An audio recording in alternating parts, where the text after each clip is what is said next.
بسم الله الرحمن الرحیم.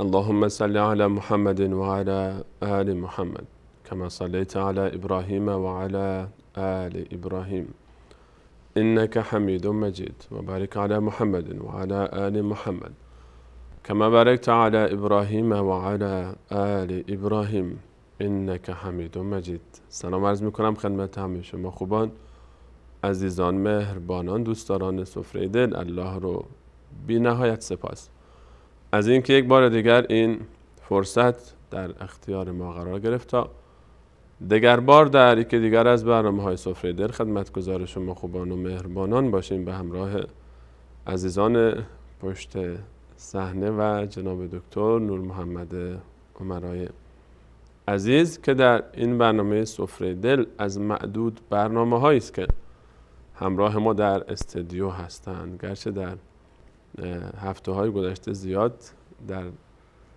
استودیو مشاهده کردیم جناب دکتر رو به حمدالله و زیاد مزاحمشون شدیم، اما غالبا در سفره دل کمتر فرصت پیدا میشد تا جناب دکتر حضور داشته باشن و بتونیم که از وجود گوهربار ایشون استفاده بکنیم در داخل استودیو. الله رو سپاس، الحمدلله که جناب دکتر هنوز هستن و امروز هم در این برنامه به همراه شما خوبان و عزیزان یک بحث نیمه تمام داشتیم که اون رو انشاءالله تمام خواهیم کرد. در ابتدا من سلام عرض میکنم از طرف خودم و به نمایندگی از شما بینندگان عزیز خدمت جناب دکتر نور محمد عمرای عزیز. جناب دکتر خوش آمدید. خیلی ممنون، لطف دارین. بنده هم عرض سلام و ادب دارم خدمت شما سلیمانی عزیز و خدمت دستاندرکاران شبکه و از اینکه فرصت دادید تا در خدمت بینندگان باشم کمال سپاس رو دارم.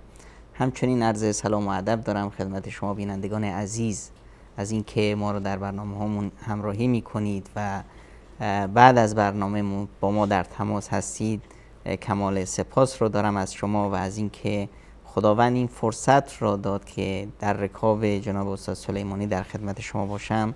از خداوند منان کمال سپاس و قدردانی و سپاس رو دارم و از شما هم کمال سپاس رو که ما رو همراهی میکنید. در خدمت شما هستیم.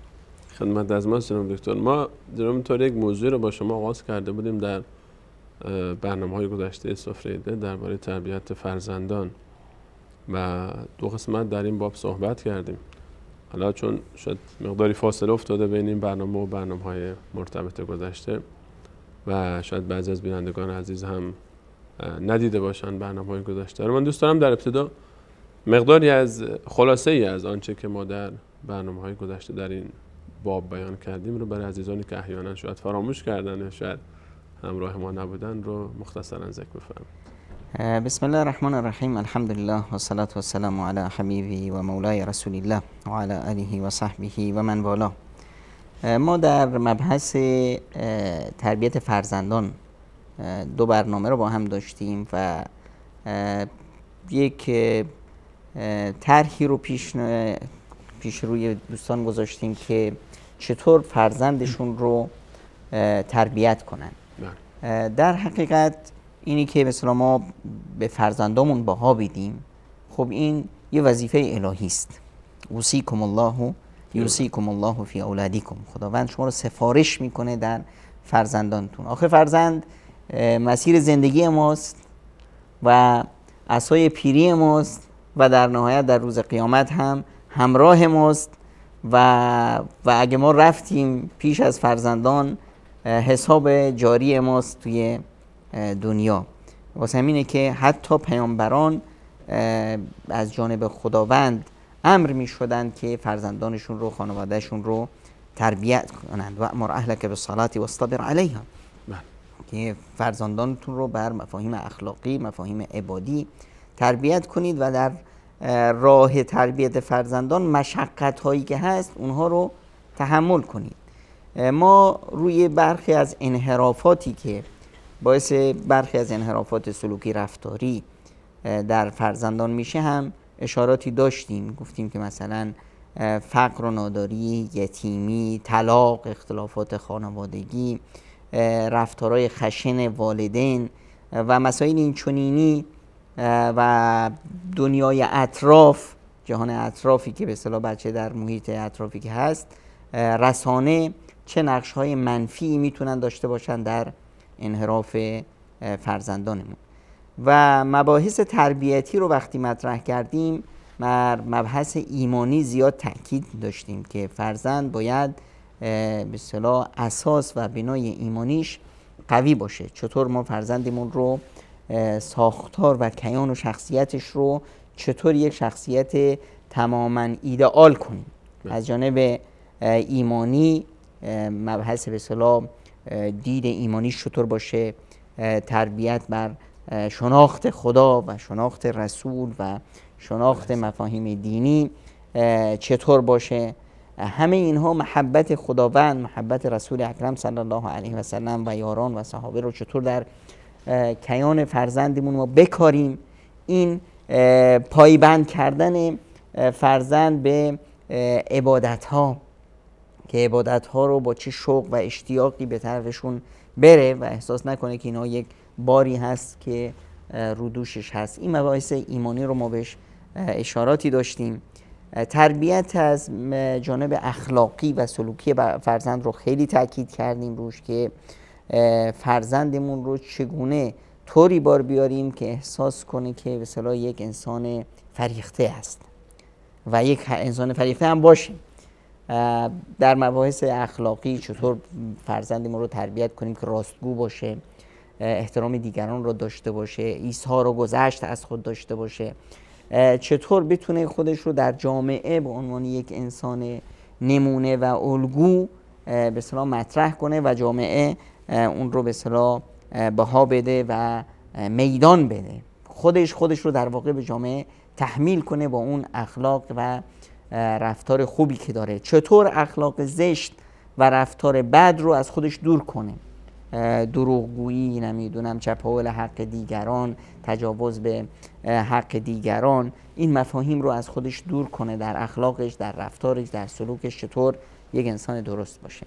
همچنین اشاراتی داشتیم به تربیت جسمانی فرد که فرزندمون رو از نظر چرا که عقل سالم در جسم سالم هست، فرزندمون رو چطور از برخی از بیماری‌های سلوکی رفتاری که در جامعه منتشر هست از اینها دور کنیم، بیماری‌هایی که تأثیر منفی میتونه داشته باشه بر جسم سالم فرد، بیماری‌های مثل اعتیاد، مثل برخی از بیماری‌های سلوکی دیگه‌ای که به اصطلاح میتونه جسم فرد رو یا جسم کودک یا فرزندمان رو داغون کنه. از اینها چطور دوری کنیم، چطور به اصطلاح بها بدیم به صحت و سلامتی فرزندمون، به بهداشت فرزندمون، و همچنین مسائلی که به اصطلاح باعث میشه که فرزند نیرو بگیره، قوت بگیره، بها دادن به ورزش و تشویقش به ورزش، بعضی از ورزش هایی که به اصطلاح میتونه جسمش رو سالم نگه داره و کمکش کنه، اهتمام دادن به غذای سالم، عدم اسراف در خورد و خوراک و خواب. همه این مسائل رو به اصطلاح به عنوان یک بهداشت جسمانی و تربیت جسمانی فرزند ما بهش اشاره داشتیم. یعنی جناب دکتر خلاصه بحث این بود که ما در ابعاد مختلف باید مد نظرمون باشه بحث تربیت فرزندان. وقتی ما صحبت از تربیت میکنیم فقط مقوله مسئله اخلاق و رفتار و تعامل کودک با اطرافیان نیست، چون شاید این برداشت رو خیلی همچین برداشتی داشته باشه. وقتی میگیم مثلا بس کودک رو تربیت بکنیم یعنی بچه‌مون مؤدب باشه، محترم باشه، بدونه که با دور برده چطور سلام علیک بکنه، پرخاش نکنه، بی‌ادبی نکنه، گستاخی نکنه، در همین چارچوب فقط منحصر میشه. یعنی پس ابعاد مختلفی داره. بعد ایمانی رو که ما مفصل درباره صحبت کردیم که مهمترین بعد هست، بعدش بعد اخلاقی که اون چیزی که ما بیشتر بهش اهتمام میدیم و همچنین بعد جسمانی که اون هم به هر حال سبب میشه تا بعد ایمانی و اخلاقی بیشتر خودش رو نمود بده و بیشتر نمود پیدا بکنه. غیر از این سه مورد حالا چه موارد دیگری رو باید ما مد نظر داشته باشیم که در تربیت صحیح فرزندانمون بهش دقت بکنیم؟ در مسئله تربیت همونطور که شما اشاره فرمودید متاسفانه برخی از والدین این نقطه رو خوب درک نکردن. فکر میکنن همین که من بچم آروم باشه، جایی نشست حرف نزنه، تو چشم بزرگتر نگاه نکنه، نمیدونم پاشو جلوی مردم دراز نکنه، یا وقتی توی مجلسی هست حرف نزنه، خفه خون بگیره، گوشه بشینه. همین آدم به اصطلاح آرام، آدم نمیدونم که یه حالت به اصطلاح منفی یا سلبی داره، این یه فرزند خوب هست، یک فرزند به اصطلاح مؤدب هست. در حالی که ما این رو نمیخوایم. ما یه فرد فعال میخوایم، یه کسی میخوایم که در ساختار جامعه و در ساختار آینده خودش و خانوادهش و اطرافیان و کل جامعه سهیم باشه، وجود داشته باشه. یک انسان منفی، یک انسان سلبی رو ما نمیخوایم که در یک گوشه بشینه و به اصطلاح تکون نخوره. ما یک فرزند منزوی نمیخوایم. ما نه یک فرزند منزوی میخوایم و نه یک فرزند خمول و خسته و کوفته و به اصطلاح زوار در رفته. ما یک انسانی میخوایم که فعال باشه، هم از نظر جسمانی، هم از نظر روحانی، هم از نظر عقل، هم از درایت، هم از نظر فهم و شعور و هم از نظر شخصیتی. ما بعد اخلاقی رو بهش بها دادیم، بعد ایمانی رو بها دادیم، بعد جسمانی رو بها دادیم. در کنار اینها خب ما یه عقل میخوایم، یک عقل پویا، یک عقل که کارایی داره تو جامعه وجود داره، میتونه در ساختار جامعه سهیم باشه، در حل مشکلات خودش، مشکلات خانوادهش، مشکلات اطرافیان، این وجود داشته باشه. یه درایت و فهم و هوشی داشته باشه، مهره مفید، یه مهره مفید و سازنده، که این جانب تربیت به اصطلاح تربیت عقلانی یا ساختار عقلی فرزند رو تشکل میده. یه بعد دیگه هم مد نظر ما باید باشه و اون بعد به اصطلاح شخصیتی فرد هست. این فرد چه شخصیتی داشته باشه وقتی که به اصطلاح در جامعه احساس وجود کنه، وجود خودش رو بر دیگران و بر جامعه تحمیل کنه. وقتی ما اون رو داریم در کنار خودمون یه عددی داریم، هیچ نیست. جانب عقلانی که به اصطلاح ساختار عقلیش، ما باید به چند نقطه توجه خیلی دقیق داشته باشیم. وقتی این چه تفاوتی بین این ساختار عقلانی و ساختار ایمانی هست؟ تفاوت تربیت ایمانی و تربیت عقلانی. در تربیت ایمانی که ما بحثی داشتیم، فرد رو با خداوند وصل می‌کردیم. فرد رو با یک میراث دینی که اون میراث دینی در واقع محرک اساسی این فرد هست. ما که فرد درونی ایجاد می‌کنیم، یه نیروی درونی و یک رقابت خارجی، یک نیروی فعال درونی که من باید تلاش کنم برای رسیدن به یک هدف بزرگ که اون هدف بزرگ رضایت خداوند منان است، و یک رقابت خارجی، مراقبتی که از بیرون حواس، یک نظارتی بر من هست، یه چشمایی هست که من رو نگاه میکنه، یک کنترلی هست که من رو ریز و درشت من رو در میبینه و من باید فرداش محاسبه بشم. پس یک انگیزه درونی میاد و یک رقابت بیرونی. این فرد الان حرکتش یک حرکت متوازن، یک حرکت سنگین، یک حرکت ایدئال هست. این مثلا تربیت نقش تربیت ایمانی است. نقش تربیت عقلانی ما این فرد رو ساختیم، این فرد رو از نقطه نظر آموزشی، علمی، این رو بارورش میکنیم بفهمه که چیکار کنه.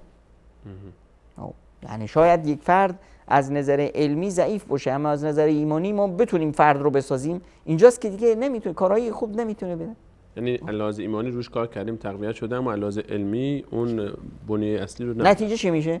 نتیجه ما یک فرد به اصطلاح صوفی مزاج عابد درویش رو تربیت میکنیم. خب این درویشه چی کار میتونه بکنه؟ همینه میتونه که یک گوشه بشینه سبحان الله الحمدلله ذکر خدا بکنه، اما در فعالیت مدنی و در جامعه هیچ نقشی نداره، بلکه سربار دیگران هست. واسه همین که رسول اکرم صلی الله علیه و سلم میفرمایند در حدیثی که فضل یک عالم بر عابد برتری یک عالم و دانشمند که در محیط جامعه هست، فعال هست و به اصطلاح خدمت میکنه به جامعه، بر یک عابد درویشی که فقط و فقط بر فکر خودش و آلایش خودش هست، کفضلی علی ادناکم، مثل برتری من رسول خدا صلی الله علیه وسلم، مثل جایگاه نبوت بر جایگاه کمترین انسان مؤمن. چه فضای زیادی هست، چه دو تا مکانت بسیار با هم فاصله دارن همینطوری هست. ما وقتی که باید این بعد رو در نظر داشته باشیم، بعد ایمانی رو، در کنار این بعد ایمانی بعد آموزشی و پرورشی این فرد از نظر علمی این رو بسازیم. یعنی متعهد متخصص میخوایم. دقیقاً یک انسانی که بدونه چی کار میکنه. وقتی نمیدونه، خب مثل همون مثالی که میزنن، طرف فکر کرد با خودش از جانب عبادی و ایمانی ساخته شده بود، بعد فکر میکرد که ایوا من 2 تا چشم دارم، من که نمیتونم اجر به اصطلاح شکر یک چشم رو ادا کنم، چرا از 2 تا چشمی که خدا به من ادا کرده به اصطلاح استفاده کنم؟ یکیشو غیر گرفت که آقا من به اصطلاح شکر یکی رو نمیتونم ادا کنم، چرا از 2 تا استفاده کنم؟ این همون انسانی است که از نظر آموزشی خوب تربیت نشده. از نقطه نظر آموزشی ببینید ما امت اقرأ هستیم، امت بخوان. کلید استارت ما اقرأ بود. اولین کلماتی که خداوند منان بر ما مؤمنان وحی کرد، اقرأ بسم ربک الذی خلق. ما امت علم و دانش هستیم.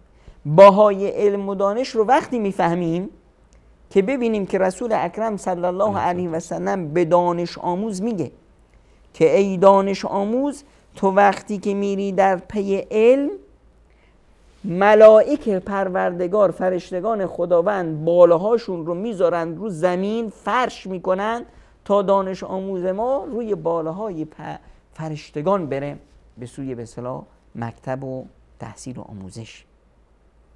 وقتی این رو درک میکنیم که بفهمیم که رسول اکرم صلی الله علیه و سلم میفرمایند که مورچه ها تو سوراخ‌هاشون و ماهیان تو دریا دعا میکنند برای معلم الناس الخیر، برای کسی که به مردم خیر و چیز مفیدی رو یاد میده. وقتی میفهمیم که وقتی میایم تو آموزهای دینی خودمون نگاه میکنیم، فقهای ما علم و دانش رو میگن آقا یک علم و دانشی هست که فرض عین هست، یک علم و دانشی هست که فرض کفایه هست. فرض عین یعنی چی؟ یعنی هر انسان مؤمنی باید اینو یاد بگیره. حالا این انسان مؤمن میخواد تو شهر باشه، میخواد تو روستا باشه، میخواد زن باشه، میخواد مرد باشه، میخواد کوچیک باشه، میخواد بزرگ باشه، میخواد نمیدونم باهوش باشه، میخواد کم هوش باشه، ضریب هوشیش هر چقدر باشه باید همه بعد این اندازه آگاهی داشته باشه. بله. اون چی هست؟ اون آموزه های ایمانی و دینی هست. قرآن شو یاد بگیره، حلال و حرامش رو یاد بگیره، بدون چه کاری باید بکنه، چه کاری باعث رضایت خداوند میشه، چه کاری باعث خشم الهی میشه. این مسائل رو هر انسانی نحوه و شیوه ادای به اصطلاح نمازش، روزش، عباداتش، اینا رو چگونه انجام بده، اینها رو فرض عین هست. مسائل دیگه نیازهای جامعه هست.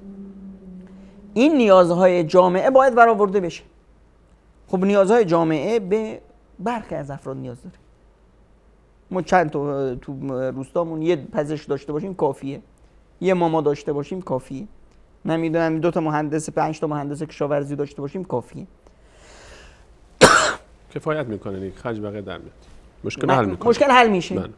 الان این رو میگن فرض کفایه و این فرض کفایه هم در دین ما فرض عین هم میشه. به این معنی که آقا ما تو روستامون پزشک نداریم، تو شهرمون مهندس راهسازی نداریم، نمیدونم فلان متخصص رو ما نداریم. الان به وجود آوردن و ساختن این متخصص بر این روستا و بر این محله فرض عین هست، وظیفه همه است. همه باید دست به دست هم بدن، برن ببینند آقا تو روستای ما نیاز به یه ماما، یه متخصص زایمان داریم. خب ما کسی رو نداریم. دختر حاج آقا سلیمانی، ایشون در درس و چیزشون خوبن، ضریب هوشیشون بالاست، میتونن یک ماما و یک پزشک زایمان خوبی باشن. خب میریم پیش حاج آقا، شما دخترتون رو بفرستید مثلا تخصص بخونن. الان برای روستای ما این فرض عین هست دیگه، وظیفه فلان شخص نیست، وظیفه همه ماست. میریم پیش اون، میگن که نه من میخواستم اما توانش رو ندارن، توان به اصطلاح این مخارج داره، هزینه داره، فلان داره. حاج آقا همه ما این فرض این هست الان باید همه روستا جمع بشن، کل هزینه رو برداشت کنن تا اون نیازی که دارند برطرف بشه. این رو ما احیانا به فکرش هست. جالب است که ما یه مقداری کارایی میکنیم که این خودش پرده برمیکشه که ضریب هوشی جامعه ما پایین هست. اگه بچه‌م مشکل داشته باشه در زبان انگلیسی، میرم کلاس فوق‌العاده میذارم براش، کلاس استاد میگیرم، کلاس کمکی میگیرم فلان. اگر در فیزیک مشکل داشته باشه، آقا استاد فیزیک، استاد بگردیم ور اون ور، ناز این استاد بکش، ناز اونو که بیاد بچه‌مو فیزیک درس بدن. تو ریاضیات همینطور. اما هیچ وقت فکر نکردیم که بچه‌م قرآن مشکل داره دنبال یک استاد باشیم که بیاد قرآن بهش درس بشه. هیچ وقت فکر نکردیم که بچه‌م که مشکل داره در فهم سیرت رسول اکرم صلی الله علیه و سلم، در نحوه و شیوه درست ادای عبادت‌هاش، حالا که من بلد نیستم دنبال یک استاد باشم. تازه یه چیزی هم بگم که واقعا دیگه من، ببخشید بینندگان عزیز، باید با عرض پوزش از بعضی از شما که با شنیدین حرف یکم خجالت هم میشین، باید هم بشن دیگه، که آقای سلیمانی میاد تو خونهشون بهشون درس آموزش قرآن کریم میده. میبینیم که بعضیا به خودشون زحمت نمیدن که جلوی همین درس هم بشینن. خیلی بده که ما هنوز این مسئله رو درک نکردیم. شبکه‌های توحیدی، شبکه وصال حق میاد آقا تو خونت به نحوه قرآن خوندن رو یاد میده، نحوه عبادت‌های درست رو یاد میده، ادای عبادت‌های درست رو یاد میده، نمیدونم ترجمه قرآن رو یاد میده، سیرت رسول اکرم صلی الله علیه و سلم رو مو به مو بهت یاد میده، احکام عقیده رو بهت یاد میده. باز هم بیایی در این مسئله کوتاهی کنی، دیگه نمیدونم روز قیامت چه جوابی خواهی داشت. این قضیه بارور کردن جانب عقلانی نیاز به علم داره، نیاز به دانش داره، و دانش هم یه قرصی نیست، یه کپسولی نیست که واسه شما بذارین که شما قورتش بدید و به اصطلاح مسئله حل بشه و بشید عالم الدهر. یه مقداری باید زحمت کشید، یه مقداری باید در این مسئله هزینه کرد، یه مقداری به اصطلاح خودمون رو خسته کنیم. این مسئله خیلی مهم است که ما بیاییم جانب عقلانی خودمون رو، ساختار عقلی خودمون رو باهاش بدیم.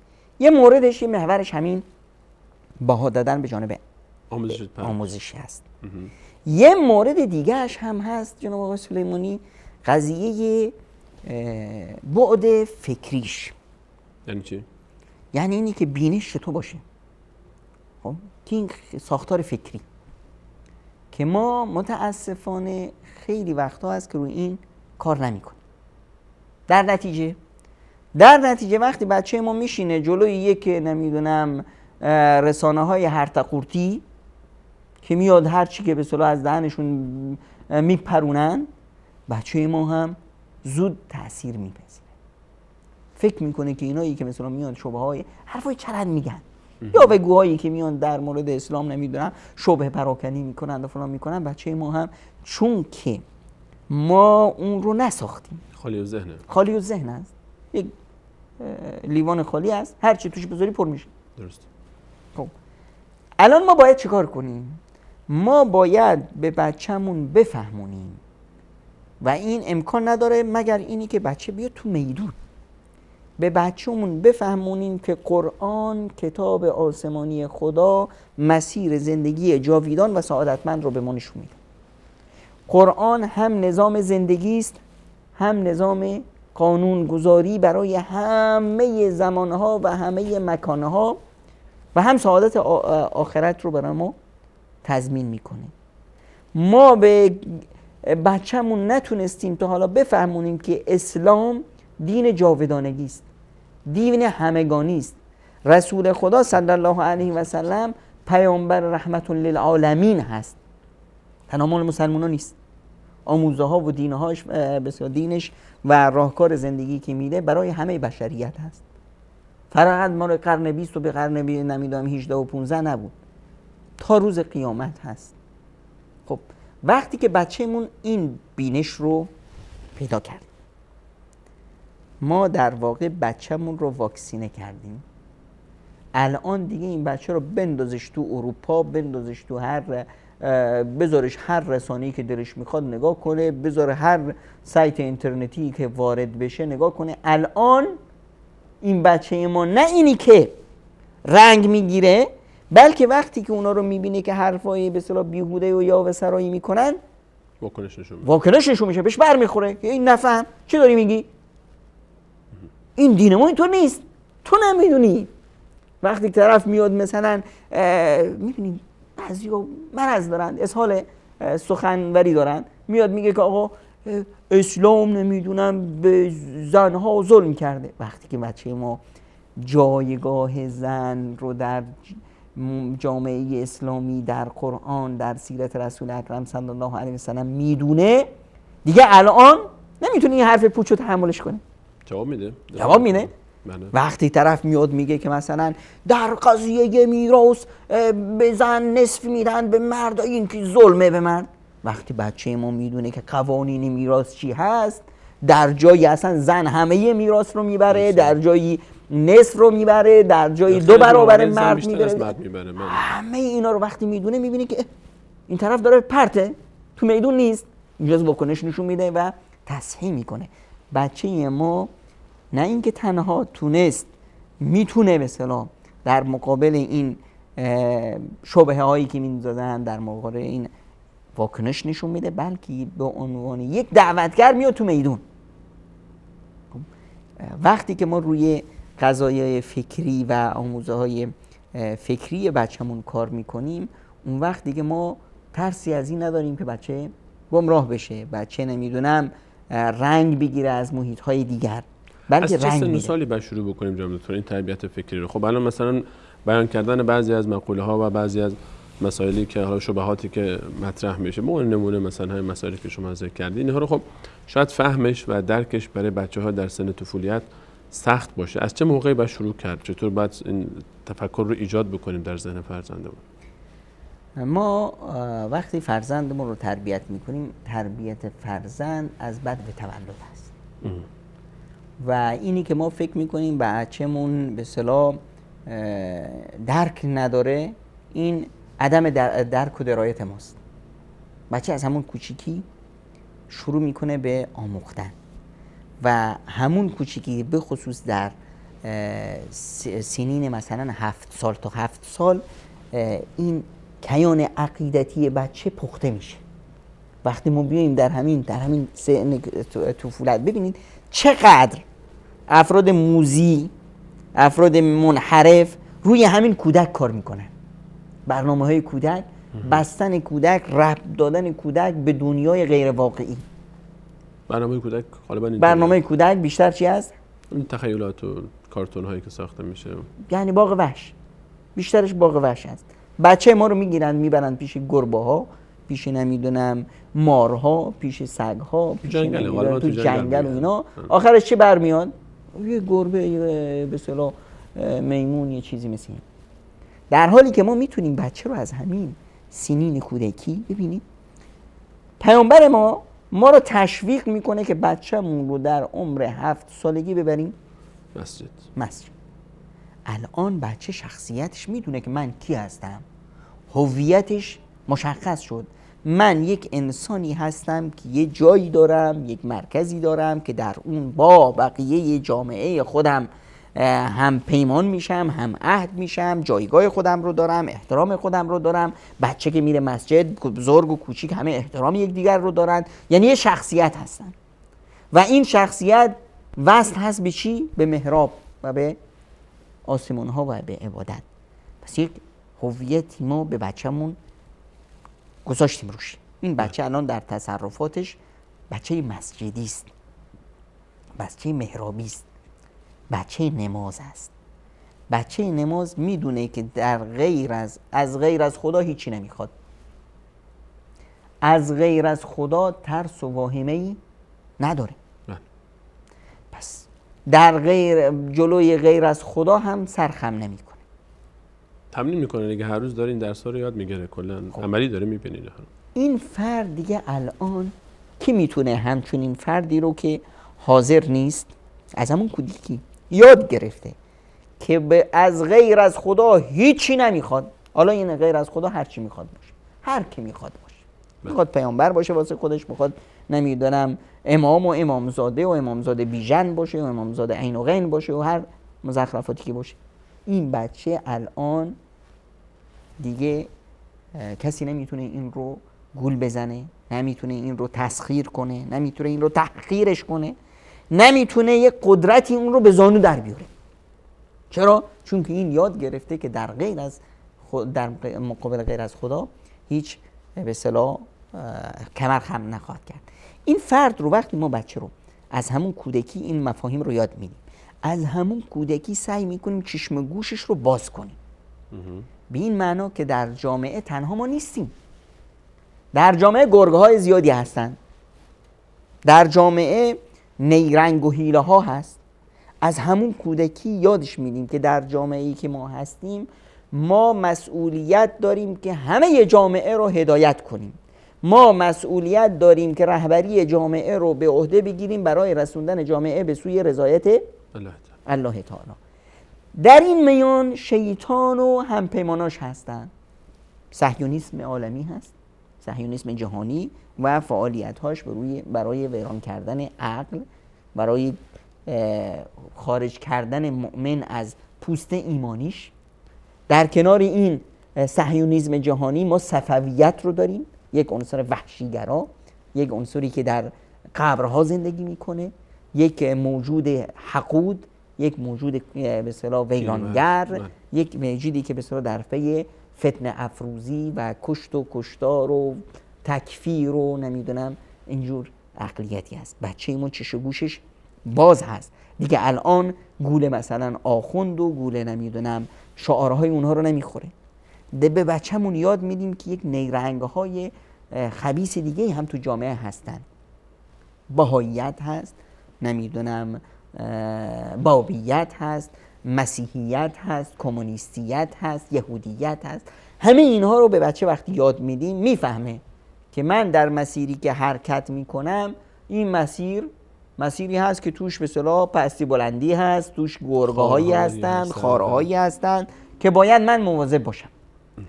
اینجاست که دیگه از نظر فکری این بچه ساخته شده.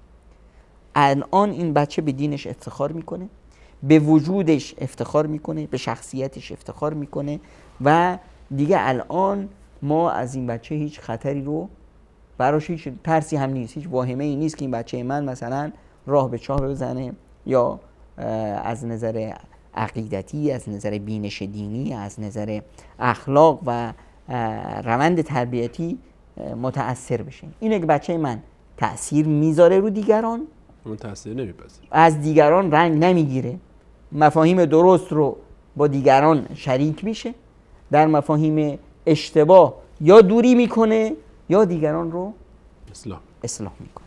خیلی ممنونم جناب دکتر. اگر اجازه بدید به همراه شما و بینندگان عزیز میان برنامه میبینیم، برمیگردیم ان شاءالله همچنان موضوع تربیت فرزندان رو در بخش آخر ان شاءالله با شما پیگیری خواهیم کرد.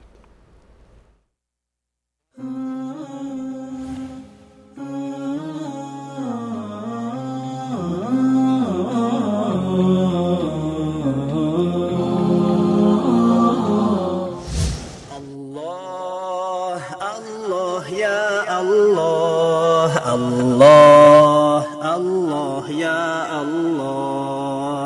الله الله یا الله، الله الله یا شهادت می دهم بر این که یکتایی یا الله، بجز تو نیست خدای و تو تنهایی یا الله. شهادت می دهم بر این که یکتایی یا الله، بجز تو نیست خدای و تو تنهایی یا الله. بیدادی جمله را هستی ربی من یا الله، تو یکتایی و یکتایی و یکتایی یا الله. همه عالم گواه است بر وجودی ذات یکتایت، تو تنهایی و تنهایی و تنهایی یا الله. شهادت می دهم بر این که یکتایی یا الله. بجز تو نیست خدای و تو تنهایی یا الله. شهادت می دهم بر این که یکتایی یا الله. بجز تو نیست خدای و تو تنهایی یا الله. توانایی علمی تو همه چیز را فرا گیرد. توانایی و دانایی یا الله. محمد را فرستادی برای دعوت اسلام. تو هادی جمله مایی و مایی یا الله. شهادت می دهم بر این که یکتایی یا الله. بجز تو نیست خدای و تو تنهایی یا الله. الله الله یا الله. رضای تو بود بر آن که از وی پیروی دارد. تو محبوبی و محبوبی و محبوبی یا الله. الله الله یا الله. الله الله یا الله. الله الله یا الله. الله الله یا الله. تو نوری آسمانی و زمینی کردگاری من. تو رحمانی و رحمانی و رحمانی یا الله. الله الله یا الله. الله الله یا الله. هزاران این سپاس و شکر ما بادا نثاری تو معبودی و مقصودی و مقصودی یا الله. الله الله یا الله. الله الله یا الله. الله الله یا الله. الله الله یا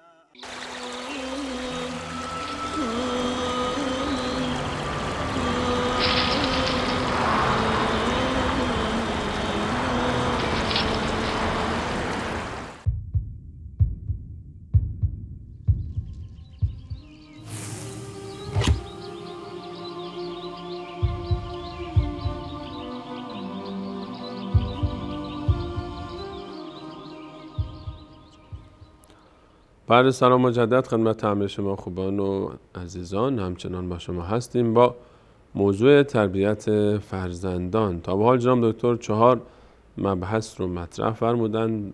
توجه به بعد تربیت ایمانی و تربیت اخلاقی و تربیت جسمانی و تربیت عقلانی و یک مورد دیگه هم در خلال سخن اشاره فرمودن که انشاءالله در ادامه موضوع به این بخش هم خواهیم پرداخت. جناب دکتر با شماییم و ادامه یه بعد دیگه هم که باید مد نظرمون باشه در قضیه تربیت فرزند، بعد شخصیتی فرزند هست.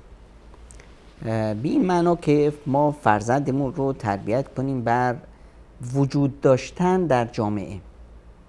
هر جایی که هست احساس بشه که هست، با جرأتش، با شهامتی که داره، با صراحت‌گویی که داره، با در پی خیرخواهی برای دیگران بودن، در پی اصلاح جامعه بودن، نه اینکه یک فرد منزوی باشه. وجودش باید احساس بشه. وجودش احساس بشه. احیانا بعضی از موارد هست که باعث میشه که این بعد شخصیتی فرزند ما دچار یه نوع نامیزان بشه، یعنی نتونه به اصطلاح اونطوری که هست در جامعه بروز کنه. اینو شما جزء معایب میدونید در بعد تربیت شخصیت؟ اینا چیزایی هست که اون شخصیت فرد رو داغون میکنه، عیب حساب میشه. عیب حساب میشه. مثلا بچه‌ای که خجالتی هست، احساس خجالت کردن، احساس شرم بیش از اندازه، این بعد شخصیتی فرزند ما رو دچار به اصطلاح ایراد میکنه. بچه‌ای که ترسو هست، بچه‌ای که احساس به خود کمتربینی میکنه، احساس میکنه که این مشکلی داره، از دیگران کمتره، دیگران از او بهترن، واسه همین دیگه جرئت نمیکنه که خودش رو مطرح کنه. یا بچه‌ای که مثلا مشکل حسادت داره، احساس میکنه که همه از او پیش زدن، تمنا میکنه، آرزو میکنه که این نعمت و این خوبی که در کسی هست این مال اون نباشه، مال من باشه، یا حداقل تو اون نباشه، چون که تو من نیست، تو اونم نباشه. بچه‌ای که زود از کوره در میره، عصبانی میشه، داد و فریاد برام میندازه. اینا مواردی هست که بچه ما رو به اصطلاح اون شخصیتی که ما میخوایم، یک شخصیتی که به اصطلاح در جامعه مطرح بشه، یک شخصیتی که بتونه خودش رو کنترل کنه و خودش رو برنامه بده، مدیریت کنه، زیر سوال میبره. این بچه زیر سوال میبره. حالا جناب دکتر، این موارد که شما اشاره فرمودید، خب شاید در بسیاری از به هر حال بینندگان عزیزم، فرزندان و دور و بری‌های ما، خواهر برادرای کوچکتر با این مورد حتی بزرگترها شاید درگیر باشن. یعنی مواردی که شما اشاره کردید، این موارد که حالا جزء معایب شخصیتی حساب میشه، اگر فرزندی مبتلا بود احیانا و به یکی از این موارد، خب حالا چیکار باید بکنیم؟ چطور ما میتونیم مشکل رو حل بکنیم؟ در بعد تربیتی به هر حال خب شناخت عیب یک بعدش هست، مهمتر از شناخت خود شناخت راه حل و راه درمانش هست که تربیت کامل انجام بشه. ما مثلا از همون مورد اول شروع بکنیم، بحث خجالتی بودن. ما الان شاید اینجوری برداشت بکنیم که اگر بچه یک جایی آروم هست، خجالتی هست، اینو بذاریم حساب این که بگیم خب بچه خوبی اتفاقا، یعنی میگن بچه اینقدر بچه خوبیه، اینقدر خجالتیه، سرش پایینه، یه گوشه میشه، یک کار با حیاس. اینو به حساب حالا این مرز بین حیا و خجالت رو هم باید توضیح بدید که چطور ما این دوتا رو با هم، این دو مقوله رو میتونیم کنار هم جمع بکنیم. یعنی حیا خب صفت خوبی هست و خجالت رو شما یک عیب حساب کردید و غالبا اینطوری میگن بچه سر به زیر، بچه خوب، آزارش پیش که نمیرسه، یه گوشه خونه میشینه، ساکت، سر صدام نمیکنه، این رو شما یک عیب حساب میکنید. یعنی اینو میگید بچه اگر همچین بچه‌ای باشه نباید خوشحال باشه، باید به فکر اصلاحش باشیم که این از این حالت در بیاد، یک مهره مفیدتر باشه. چیکار باید بکنیم؟ چطور میتونیم که اون شخصیت اصلی رو ایجاد بکنیم؟ قضیه شرم و خجالت یه چیز طبیعی است. در کودک ما این رو از همون 4 ماهگی احساس میکنیم. بچه کوچیک 4 ماهه است، وقتی که به اصطلاح کسی که ناشناس هست بهش نگاه میکنه، میبینیم که کنار میزنه خودش رو یا یه واکنش نشون میده. در 1 سالگی این رو خیلی خیلی به وضوح میبینیم. در 3 سالگی میبینیم که بچه خودش رو میچسبونه به مادرش، نمیخواد که به اصطلاح پیش کسی بره یا کسی بهش دست بزنه. خب این چیز طبیعی هست در بچه. جانب طبیعیش حیاست که هر دینی اخلاقی داره. پیامبر اکرم صلی الله علیه و سلم میفرمایند که هر دینی رو اخلاقی است، یه ویژگی اخلاقی، یه نمونه داره خاص. این ویژگی خاص اخلاقی مؤمن حیاست. حیا اینی که حیا بکنه. وقتی پیامبر اکرم صلی الله علیه و سلم از صحابه پرسیدند که از خداوند حق حیا رو داشته باشید، فرمودند که انا لنستحی من الله یا رسول الله والحمد لله، ما از خداوند حیا میکنیم. فرمودند نه، حیا این نیست. حیا اینه که مواظب اون چی که در سر و فکرت هست باشی، اون چی که تو شکمت هست اون رو به فکرش باشی، که حرام تو شکمت نره، مفکوره حرام و فکر اندیشه ی حرام تو سرت نیاد، چشم چرانی تو چشمت نیاد. این رو میگن حیا. و همیشه فکرت منسجم باشه و به سوی چی باشه؟ به سوی رسیدن به رضایت الهی. اینه که به اصطلاح هدف اینه که به اصطلاح من چشم به آخرت باشه، از آن چی که باعث ویران شدن آخرت من بشه دوری کنم. این حیاست. یک بعد ایمانی داره. بعد ایمانی داره. اما خجالت اون بعدی است که منو از جامعه پرت میکنه بیرون، وجودم تو جامعه احساس نمیشه، گوشه‌گیر میشم. خب این موارد خب اسباب زیادی داره. میتونه مثلا سرکوف زدن خانواده به فرد باشه. خیلی وقتا مادرها بچه رو سرکوفت میزنن، بچه رو به اصطلاح تحقیرش میکنن. این باعث میشه که بچه از دیگران خجالت بکشه، احساس میکنه که من نمیتونم و چشما به من یه جوری نگاه میکنن، فرار میکنه از این چشما. برای حل این مشکل ما چیکار میکنیم؟ این بچه رو میاریم بهش بها میدیم، میاریم داخل جامعه، این رو مطرحش میکنیم.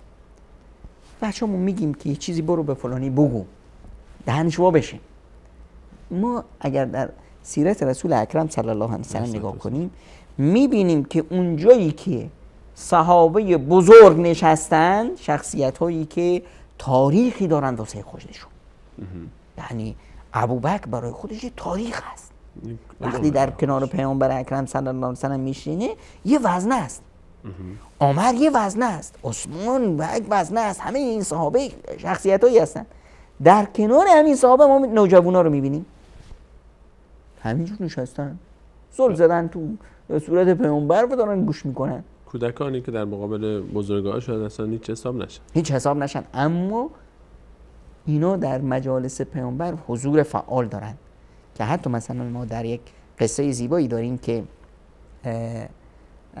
در محضر پیامبر اکرم صلی الله علیه و سلم پیامبر خدا داره حرف میزنن در مورد مؤمن.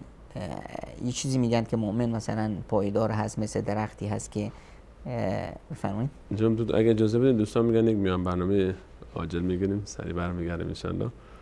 میان برنامه کوتاه میبینیم، برمیگردیم ان شاء الله. باز در خدمت شما هستم.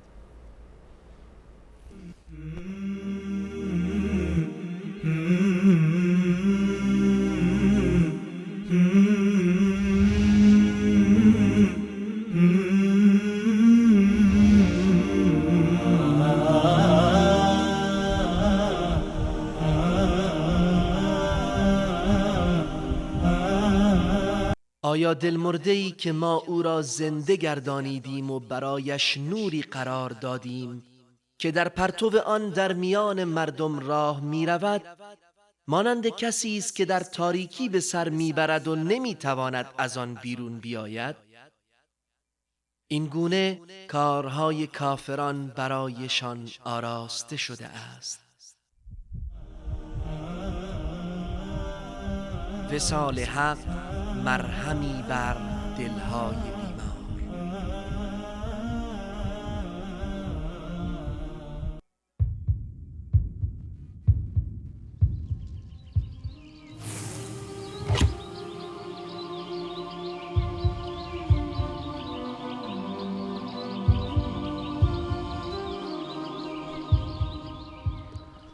با عرض سلام مجدد خدمت همه شما عزیزان و عرض پوزش از مخفی که ایجاد شد.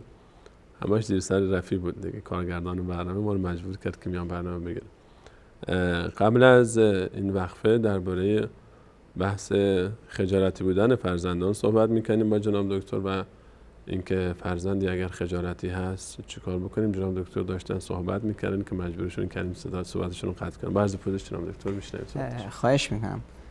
قضیه ما داشتیم مبحث این بود که چطور بچه‌ای که خجالتی هست ما چطور بهش احساس شخصیت بدیم، احساس اعتماد به نفس توش به وجود بیاریم. و گفتیم که ببینیم مثلا ما در سیرت پیامبر اکرم صلی الله علیه و سلم این رو به وضوح میدیدیم که چطور پیامبر خدا صلی الله علیه و سلم به جوونا و نوجوانا بها میدن. در مجلس رسول اکرم صلی الله علیه و سلم که بزرگان صحابه هستن، یک پسر بچه‌ای مثل عبدالله ابن عمر هم میشینه اونجا. اون قصه هم مشهور هست که وقتی پیامبر اکرم صلی الله علیه و سلم مثال مؤمن رو گفتن که اون چه درختی است که برگاش نمیریسن و چون مؤمن استوار از چون مسلمان پایدار هست، صحابه کسی متوجه نشد. پسر بچه عبدالله ابن عمر متوجه شد که این نخل است. خب بعد دیگه نگفت، اونجا خجالت میکشید. بعد وقتی به پدرش گفت که من فهمیدم، پدرش خیلی دلخور شد که اینا کلا چرا اونجا نگفتی تو من حداقل افتخار کنم که بچم بلد هست و به اصطلاح باهوش هست. یعنی پس یکی از راههایی که سبب میشه که ما بچه‌مون از این حالت خجالتی در بیان اینه که در محافل ببریمشون، سعی بکنیم ابراز وجود بکنن، صحبت بکنن. دقیقاً. و براشون احترام قائل بشیم. و یعنی این خیلی بده. شما میایید در یک مجلس میبینیم، همین مجالس عید ما مثلا، میریم وارد خونه میشیم، 5-6 تا بزرگ هستن، در میانشون هم بچه‌ها ایستادن. ما از بالا از اونجا میام ها سلام علیکم جناب آقای سلیمانی، سلام علیکم آقای انصاری. بچه که پایین است اصلا انگار که نمیبینیمش. نه خیر، همونطور که به اصطلاح آقای سلیمانی سلام میدیم همونطور به بچه‌شون هم سلام کنیم، عید مبارکی کنیم، احترامش کنیم، ترتیب رو رعایت کنیم. همونطور که وایستادن پیامبر خدا صلی الله علیه و سلم دارن آب می نوشن. در اون مجلس عدد بزرگی از صحابه هستن، اما خب یک قانون گذاشتن که وقتی که به صورت تعارف میکنید، وقتی که کسی رو بسا، اونی که دست راسته تو دیگه نظامی برقرار بشه. دست راست پیامبر خدا صلی الله علیه و سلم یه نوجوان هست، اینور آدمای خیلی بزرگ و سال خورده و اینا هستن. خب قانون میگه که آقا باید به دست راستی بریم. تعارفات میگه، رو درواسی میگه که آقا بزرگتر. بله. پیامبر خدا صلی الله علیه و سلم به نوجوان میفرمایند که اجازه میدی؟ ببین چقدر جایگاه و شخصیت این فرد رو باید احترام گذاشت. تربیت دیگه. اجازه میدی که این آب رو من به این بزرگسالان بدم؟ این چون نوبت شماست. اجازه میدی که نوبت شما رو به کسی دیگه بدم؟ که اون شخص هم یه آدم بزرگی هست، با هیبتی هست، شخصیتی هست، پدر بزرگ خودت میتونه باشه. نوجوانه گفت که لا والله لا اوثر علی نصیب منک احدا. نوبت منه و من بعد از بسیاری که آب رو از دست شما یا رسول الله بعد از شما بگیرم، این حق منه. این حقی که به صلح پیش شما دارم این رو نمیخوام به هیچ انسانی بدم. اینقدر محبت و عشق داشت به رسول خدا صلی الله علیه و سلم که دیگه نمیتونست این به اصطلاح محبت رو بذاره به خاطر ایثار کنه یا گذشت کنه به خاطر بزرگی اون شخص دیگه. نه. و اینو میبینیم که پیامبر خدا صلی الله علیه و سلم، ما باشیم چیکار میکنیم؟ اصلا نمیبینیمش. فوراً حاج آقا بابا حق اینه. در مجلسی که میریم اول یه نوجوانی هست، نوجوانو میذاریم میریم پیش چی؟ سال خورده یا بزرگتر. خیر، این رو هم بهش نشون بدیم که ما میبینیمش، وجود داره. یعنی این وقتی ما در زندگی بزرگان نگاه میکنیم، حضرت عمر که دیگه شاخصه است برای یک انسان با هیبت و یک انسان جدی، خیلی جدی، نه تنها جدی، خیلی جدیش. اما میبینیم وقتی که حضرت عمر مجالس میاد، پسر بچه عبدالله ابن عباس با خودش میاره که بعضی از بزرگایی که بسیار این مفاهیم رو درک نکردن بهشون بر میخوره که بابا این عمر نوه منه، میاری این جایی که من نشستم. خب میگه شما یکم صبر کنید. یه روزی خواست به این افراد بفهمونه که این بچه ها رو باید ساخت و این بچه ها خیلی وقتا از ما جلو میزنن. الان یه بچه، خیلی از بچه های 10 ساله از پدراشون که 70 سال دارن جلو زدن، از نظر هوش، درک، درایت، فهم خیلی جلو هستن. جامعه شناسی رو بهتر میفهمن. اونا خیلی برخورده بود، حضرت عمر خواست که گوشمالی بهشون بده، بفهمونه بهشون که آقا اینا خیلی از شما جلوترن، به این کوچیکی و ریزی میزه‌ایشون نگاه نکنید. یه روزی ازشون پرسید که خب آیه قرآن کریم اذا جاء نصر الله والفتح، سوره نصر، در مورد این سوره چه میفهمید؟ خب واضح است، اگر پیروزی خداوند عدل بر ما نازل شد، اذا جاء نصر الله والفتح و رأیت الناس يدخلون فی دین الله افواجا، همه مردم دارن داخل اسلام میشن، فسبح بحمد ربک واستغفره، شما هم تسبیح و ذکر خدا رو به جا بیارید، شکر خدا رو به جا بیارید. همه گفتن واضح است دیگه، مردم دارن مسلمون بشن، ما باید شکر خدا رو به جا بیاریم. گفتن عبدالله تو چی میگی؟ گفت که یا امیر المؤمنین، این نشانه فرارسیدن اجل رسول اکرم صلی الله علیه وسلم. این آیات میاد به رسول خدا بگه که مردم مسلمون شدن، وظیفت تموم شد، الان شما میرید به رفیق اعلا دیگه. توی دنیا شما وجود شما دیگه چرا باشه؟ کارتو انجام دادی، الان باید آماده بشی برای رفتن. دیدید وقتی من میگم بچه ها رو بیارید تو مجلس، یعنی این همین عمر. ببین نتیجه این تربیت چی میشه. نتیجه این تربیت عبدالله ابن زبیر هست مثلا، پسر بچه.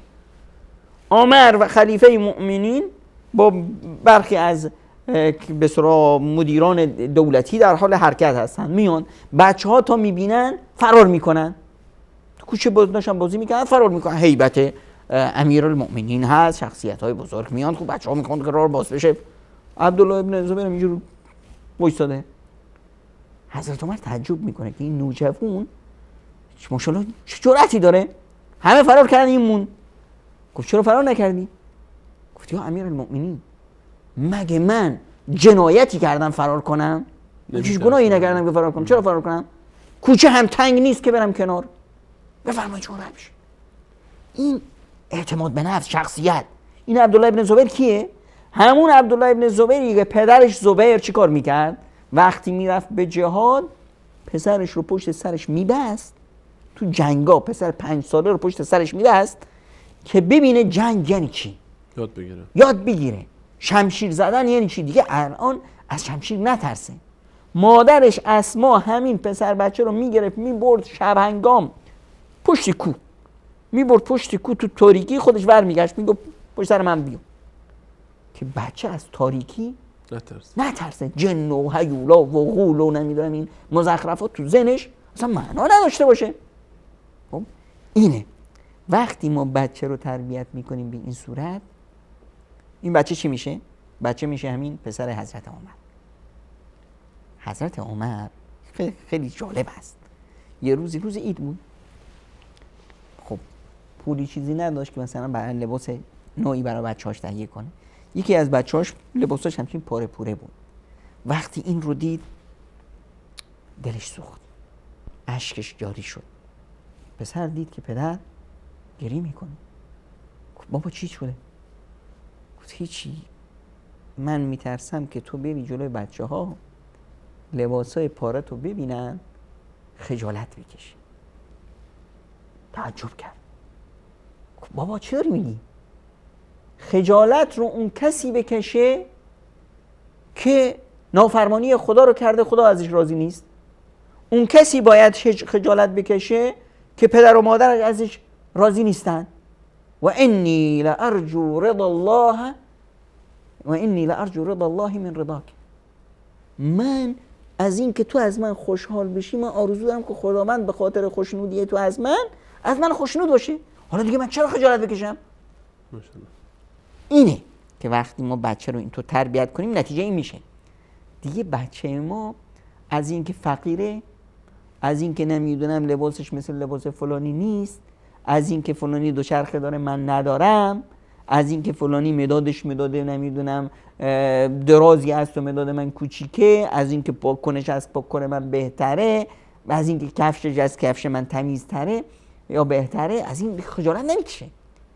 یک بنیان شخصیتی در اون ساخته میشه که خودشه، احساس افتخار میکنه، احساس وجود میکنه، وجودش رو در اخلاقش میبینه، در رفتارش میبینه، در کسب رضایت پدر و مادر میبینه، در نزدیکی به خداوند میبینه، در اینی که به اصطلاح یه چیزی یاد گرفته در این میبینه.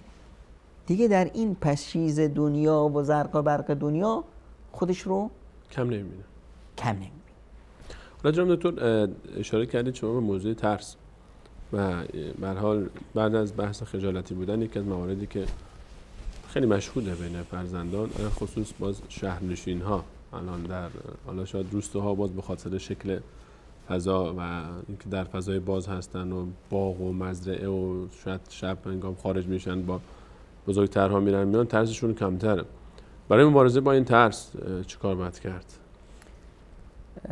ترسیدن خب بازم یک چیز فطری است که ما از همون کوچیکی میبینیم بچه‌ای که تا 3 سالش میشه تو خیابونا این ور اون ور نگاه میکنه، از ماشینا میترسه، از اینی که به صورت راه آب ریخته باشه بلغزه میترسه، از نمیدونم یک هیولا یا صدای وحشتناک میترسه. و ترس چیز خوبی هم هست البته تا حدود معقول و فطریش. همین ترسه که باعث میشه که ما مواظب باشیم، باعث میشیم که یه کاری نکنیم که به اصطلاح یه ضرری به ما برسونه، دستمون قطع بشه، نمیدونم بلایی سر خودمون بیاریم. باعث حفاظت از خودمون میشیم. غالبا اینجوریه، ترس از ضرر انسان رو به سمت منافع میبره. اما خب بعضی وقتا هست که ترس یه به عنوان بیماری میشه، یک چیز شخصیت فرد رو تحت شعاع قرار میده. خب اسباب زیادی میتونه داشته باشه. پدر مادر میتونن نقشی داشته باشن در به اصطلاح ترسو بار اومدن فرزندشون. چطور؟ با عرض پوزش. پدر مادری که مثلا تا بچه یه کاری میکنه یا یه گریه میکنه فوراً میگن که بس همین الان هیولای میاد میخوردت، نمیدونم دیوه میاد میخوردت، تاریکی میخوردت، خب جنا اومدن. خب بچه رو از جن و از دزد و از هیولا و از نمیدونم از این موجودات خیالی ترسوندن خیلی شایعه این کار. خب این باعث میشه که چی بشه؟ بچه دیگه بترسه. خب ساکت نمیشه، چیکار میترسوننش دیگه. باید به شجاعت یاد بدن، باید بهش بفهمونن که دزد از سایه خودش میترسه، تو رو تا ببینه میترسه. بهش نشون بدن که مثلا این فیله به این گندگی رو نگاش کن. یه بچه کوچیکی مهارش گرفته میره. حیوانات از ما میترسن، همه ی طبیعت از ما حساب میبره. جن کی باشه که من ازش بترسم؟ هیولا اصلا وجود نداره، لوله خورخوره‌ای در کار نیست. وقتی که ما اینطور بسیار بچه رو شجاع به بار بیاریم، خب این بچه برای خودش کسی میشه. یا مثلا غیر از پدر مادر، رسانه هم میتونه نقش بسیار بدی داشته باشه در ترسو بار آوردن بچه، در گوشه‌گیر بار آوردن بچه‌ای که به اصطلاح فیلم‌های وحشتناک رو می‌بینه. فیلم‌هایی که توش جنگ هست، توش کشت و کشتار هست، توش نمیدونم حیوانات وحشتناک هست. همینه که می‌بینیم بچه شب مثلا بچه‌ای که خیس می‌کنن، خیلی موارد همین تصاویر وحشتناک رو دیدن دیگه خواب می‌بینن، کابوس می‌بینن، اینو تکرار میشه باشه. خب الان یه بچه ترسوست، ما چیکار باید بکنیم؟ این رو باید یه نوع فرمات جدیدش بکنیم. چطور؟ اول اینی که ما به بچه‌مون یاد بدیم همون بعد ایمانی که توش ضعیف بود که نتیجهش این هست روش دوباره کار بکنیم. بچه رو با خدا ربط بدیم. وقتی که بچه ما میاد و میفهمه که الحمدلله رب العالمین پروردگار عالمیان هست، الرحمن الرحیم هست، مالک یوم الدین هست، ایاک نعبد و ایاک نستعین، ما تنها اون رو میپرستیم، تنها ازش کمک میجوییم، پس من خدایی رو دارم، خدایی به این بزرگی، خدایی که مواظب من هست. خب این بچه میدونه که وقتی که من آیت کرسی رو خوندم دیگه اگر جنی هم در کار باشه، شیطانی هم دنگار باشه، فلنگشو بسته فرار کرده، به من دست پیدا نمیکنه، نمیتونی کاری بکنه. من که الان با آیت کرسی دارم پیش میام، سپر بلا رو دارم. خب تاریکی دیگه براش معنا پیدا نمیکنه. وقتی که نور رحمان، نور قرآن تو قلبش هست، دیگه از تاریکی چرا بترسه؟ تاریکی میخواد چیکار کنه؟ حیوان موذی هست، من گفتم بسم الله الذی لا یضر مع اسمه شیء فی الارض ولا فی السماء و هو السمیع العلیم، یالا. دیوار امنیتی دور خودم ایجاد کرده. با همون احساس رقابت خدایی، اینی که خداوند من رو تحت نظر داره، از من حمایت میکنه، من خدای بزرگ حامی دارم، ناصر من هست، خب دیگه الان ترس از بین میره. یه مورد دیگه هم مهم هست که والدین روش بها بدن و اون اینی که به بچه نشون بدن که دوستش دارن. احترام بچه، دوست داشتن بچه، اینی که عزیز هست، که این رو ما در سیرت پیامبر خدا صلی الله علیه وسلم خیلی پررنگ میبینیم. بچه کوچیک حسن و حسین میاد رو کول پیامبر سوار میشن، پیامبر خدا صلی الله علیه وسلم میاد بچه رو میبوسه یه آدمی هستم چون نگاه میکنه اقرب ابن حابس میگه که یعنی شما رسول خدا به این بزرگی و عظمت میاد یه بچه مثل ملخ این رو میبوسید؟ من 10 تا بچه دارم هیچ کدومشو نبوسیدم. افتخارم میکنه. پیامبر خدا صلی الله علیه و سلم نگاه میکنه به این سنگ، این چه بالایه شوخی داره. میگه و ماذا املک لک اذا كان الله قد نزع من قلبك الرحمه. من چی از دست من برمیاد اگه خداوند تو قلب تو رحمت شفقت نگذاشته، من چیکار میتونم بکنم؟ این رو میبینیم که این بچه رو وقتی که شما بهش محبت میکنید، این ارتباط محبت با ترس چیه؟ احساس میکنه که حامی داره، احساس میکنه که کسی هست که هوای اون رو داره، دیگران جرأت پیدا میکنه. بعضی از ترس‌ها میفرمایید که بعضی از ترس‌ها ناشی از اون عدم احساس محبت دیگران نسبت به نه، عدم احساس حامی و ناصر داشتن. کسی به فکر من نیست، کسی هوای من رو نداره، کسی به من احتمام نمیده.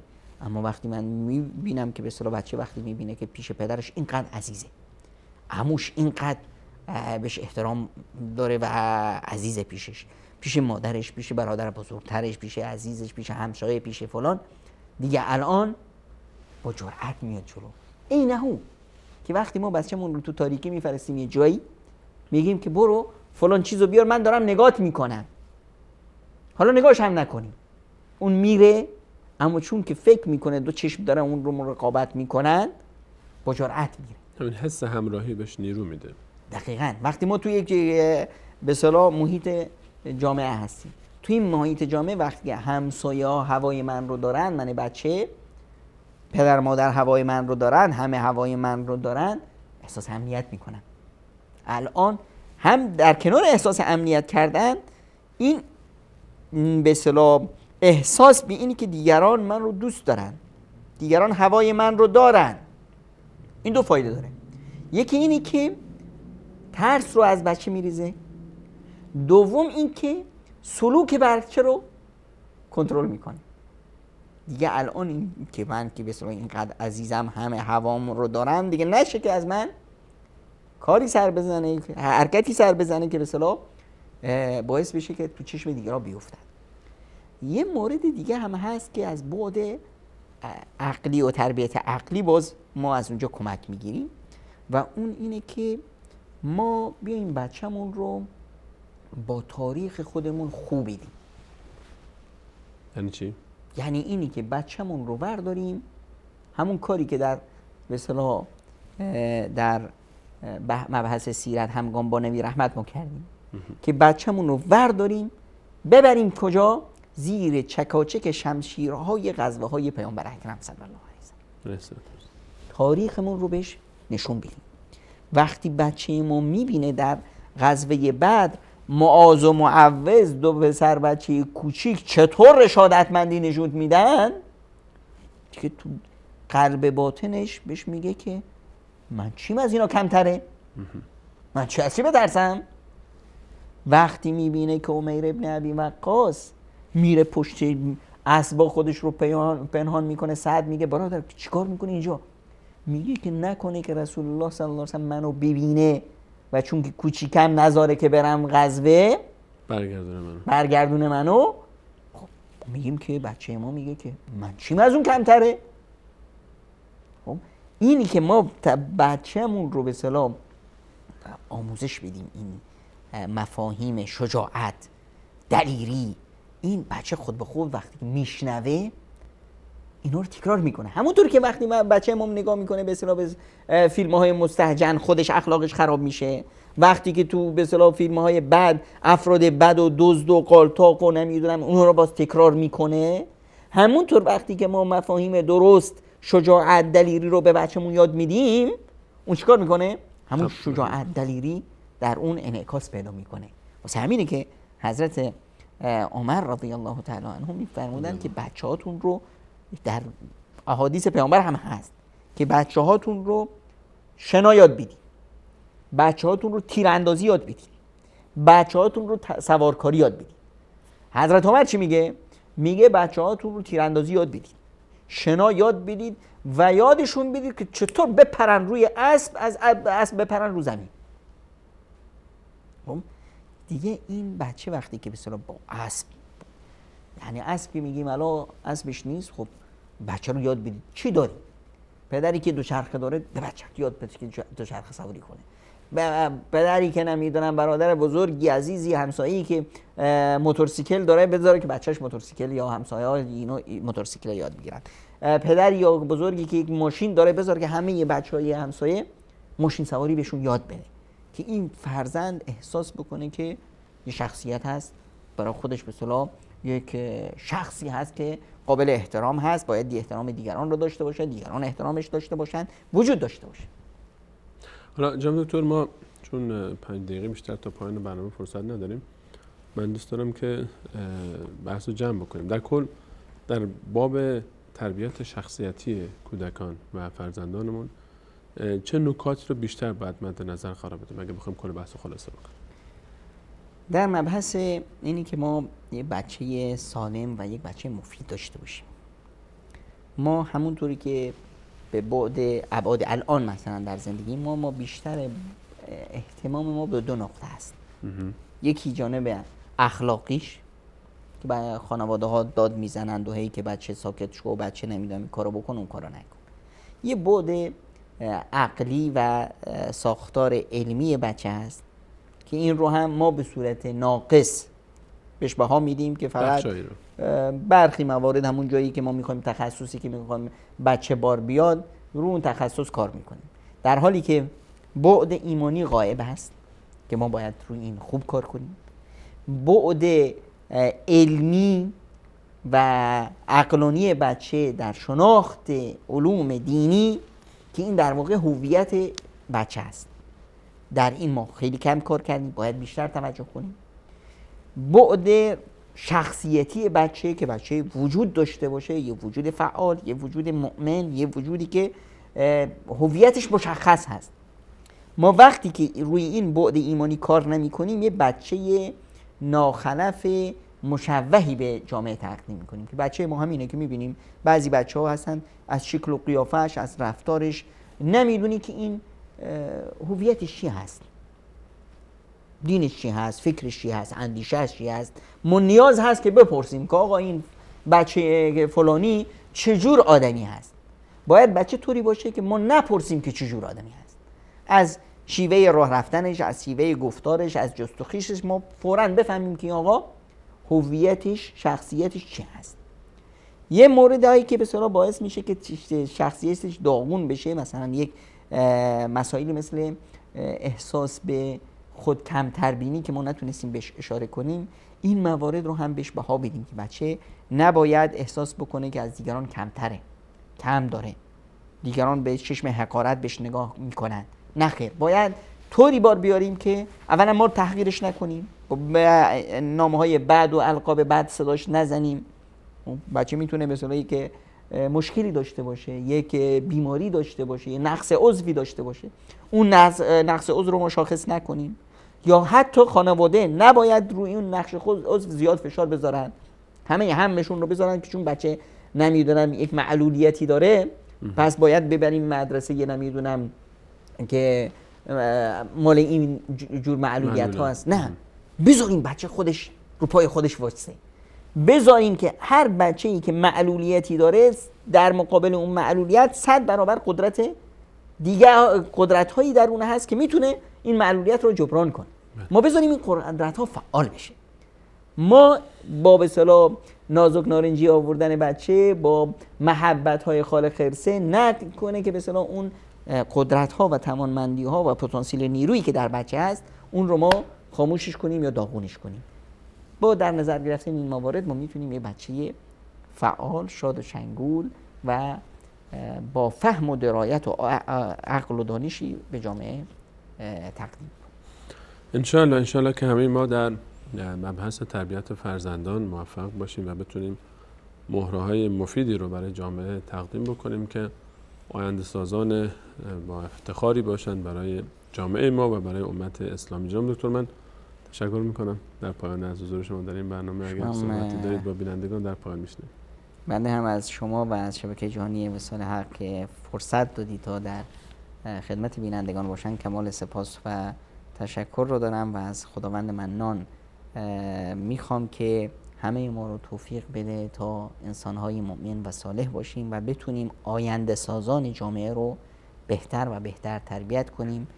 خانواده ها، خیشان، همسایه ها، همه با هم باید دست در دست هم بذاریم برای تربیت فرزندان و آینده سازان جامعه.